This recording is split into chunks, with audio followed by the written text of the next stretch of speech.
This video tutorial demonstrates how to use saved Raven selection tables in Raven and other programs. Specifically, we'll look at how to save a selection table, how to retrieve a saved selection table in Raven, and how to open a saved selection table for further analysis or plotting in another program such as Excel. For this demonstration, I'll be working with the Canyon Wren song in the Raven Examples folder. Here I have this file already opened. The spectrogram is displayed here using the JET color map. Changing color maps was shown in the first video introducing the Raven interface. I've already created selections for most of the notes in this song. The selections are shown in the table down below the spectrogram and drawn on the spectrogram itself. As a reminder of how to create selections to begin with, I'll now add selections for the 3 remaining notes. Remember that when I first draw a selection, I need to commit the selection so it persists when I then make a subsequent selection. To commit a selection, I just press Enter as soon as I finish drawing it. When I commit the selection, its border changes from a dashed line to a solid line. I'll now add 2 more selections, pressing Enter after each one. Now I have selections entered into my table for all of the notes in this song. I've added several measurements to the table in addition to the 4 default measurements that describe the selection borders. Adding measurements to a table was explained in an earlier video introducing selections and measurements. The measurements I've added are delta time, peak frequency, and average power. At the top of the table, the asterisk next to Selection Table indicates that the table contains unsaved data. To save the data in the Selection Table, go to the File menu and choose Save Selection Table As. By default, Raven saves selection tables in a folder called Selections, which is located inside the Raven Pro 1.5 folder.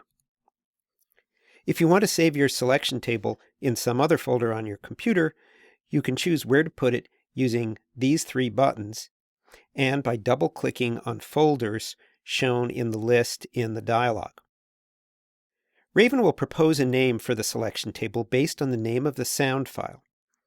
You can change the name to be whatever you want, but make sure that the file name extension remains txt. Also, it's a good idea to keep the name of the sound file embedded or encoded in the name of the selection table. It's up to you to keep track of which selection tables go with which sound files. Raven does not do this for you. If you open a selection table with a sound file other than the one it was created for, your selections will show up at odd places in the sound. Keeping track of which selection tables go with which sound files is much easier if the name of the sound file is encoded or embedded within the name of the selection table.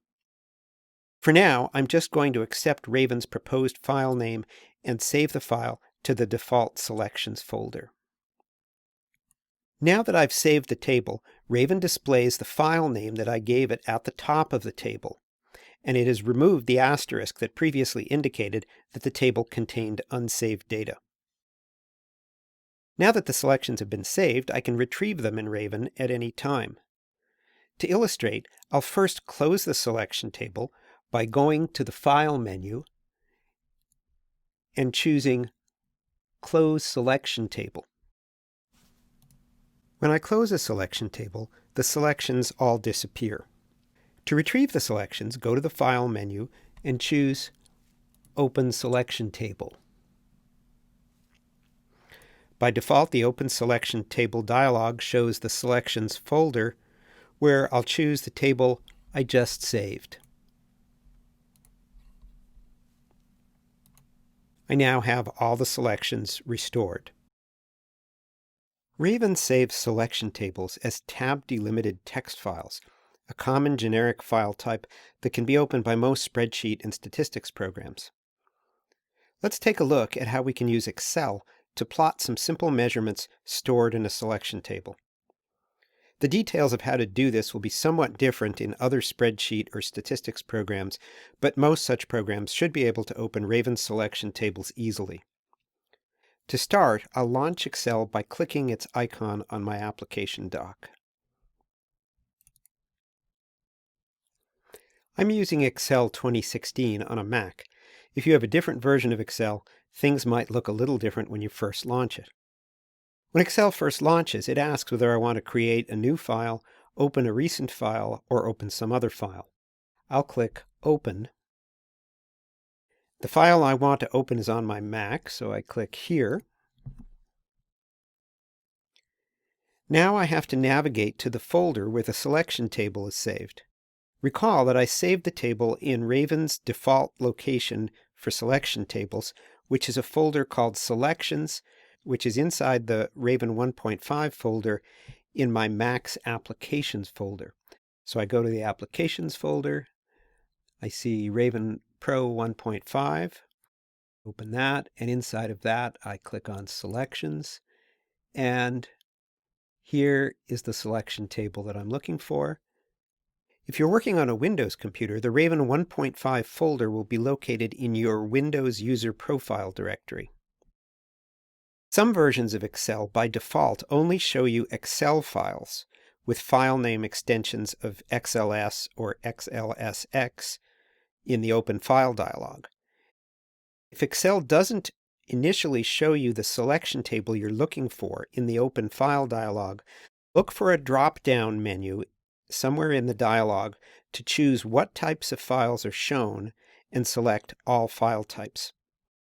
I'll double-click the name of the selection table I saved in Raven. Excel's text wizard appears to allow me to specify various options for how Excel should read and interpret the contents of the file.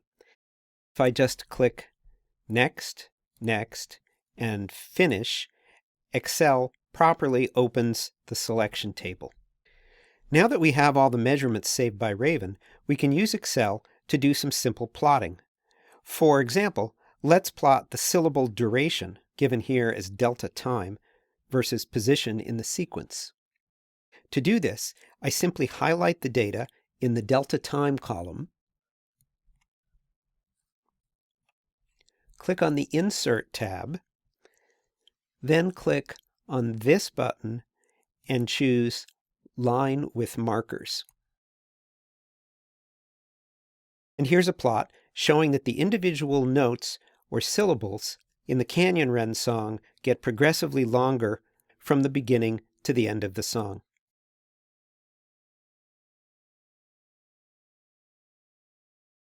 And here's another plot we can make from these data in the same way, showing that average power of the notes increases by about 20 decibels from the beginning to the middle of the song, and then steadily diminishes again in the latter half of the song. This concludes our look at saving and retrieving selection tables. Thanks for watching.